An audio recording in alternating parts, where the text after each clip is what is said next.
Thank you. Your Excellency, President Vladimir Putin, Highnesses, Excellencies, friends. It is my honor to represent Prime Minister Narendra Modi at the BRICS outreach segment. I convey his greetings to all of you.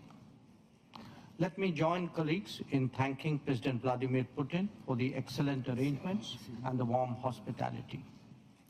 Excellencies, we face the paradox that even as forces of change have advanced, some long-standing issues have only become more complex.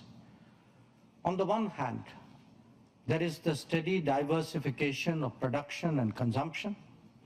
Nations that attained independence from colonialism have accelerated their development and socio-economic progress. New capabilities emerged, facilitating the harnessing of more talent. This economic, political, and cultural rebalancing has now reached a point where we can contemplate real multipolarity. The BRICS itself is a statement of how profoundly the old order is changing. At the same time, many inequities of the past also continue. In fact, they have assumed new forms and manifestations. We see that in the access to developmental resources and modern technology and efficiencies. Let us also recognize that the benefits of globalization have been very uneven. Adding to all that, the COVID pandemic and multiple conflicts have aggravated the burdens borne by the global South. Concerns of health, food, and fuel security are particularly acute. The Summit of the Future underlined that the world is in real danger of falling significantly behind in realizing SDG targets. How do we reconcile this contradiction and ensure that the benefits of change reach those who are currently left behind?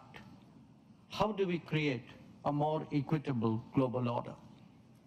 First, by strengthening and expanding platforms of an independent nature, and by widening the choices in different domains and minimizing undue reliance on those that can be leveraged.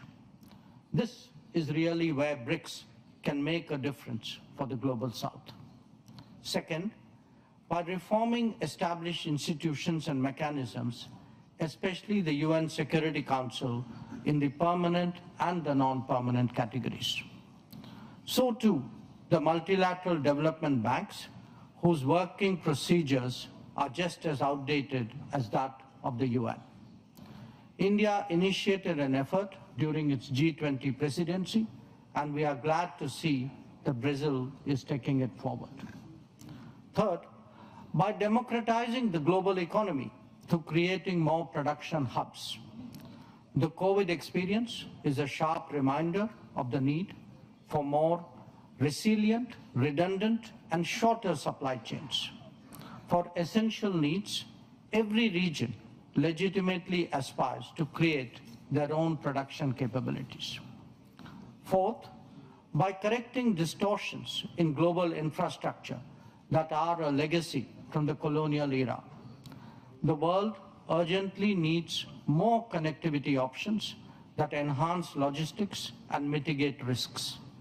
This must be a collective endeavor for common good with utmost respect for territorial integrity and sovereignty. And fifth, by sharing experiences and new initiatives. India's digital public infrastructure, its unified payment interface, the Gati Shakti infrastructure all hold a larger relevance. The International Solar Alliance, the Coalition for Disaster Resilient Infrastructure, the Global Biofuel Alliance, Mission Life, and the International Big Cat Alliance are similarly initiatives of common interest. As a first responder, be it for natural calamities, health emergencies, or economic crisis, we seek to do our fair share. Excellencies, addressing conflicts and tensions effectively is a particular need of the day. Prime Minister Modi has emphasized that this is not an era of war. Disputes and differences must be settled by dialogue and diplomacy. Agreements, once reached, must be scrupulously respected. International law should be adhered to without exception, and there should be zero tolerance for terrorism. Excellencies, the situation in the Middle East, West Asia for us, is an understandable concern. There is a widespread anxiety that the conflict would spread further in the region. Maritime trade has also been deeply affected. The human and material consequences of further escalation are truly serious. Any approach has to be fair and durable, leading to a two-state solution. Excellencies, we meet in difficult circumstances. The world must be prepared to think afresh on long-standing challenges. Our gathering is a message that we are indeed prepared to do so. I thank you for your attention.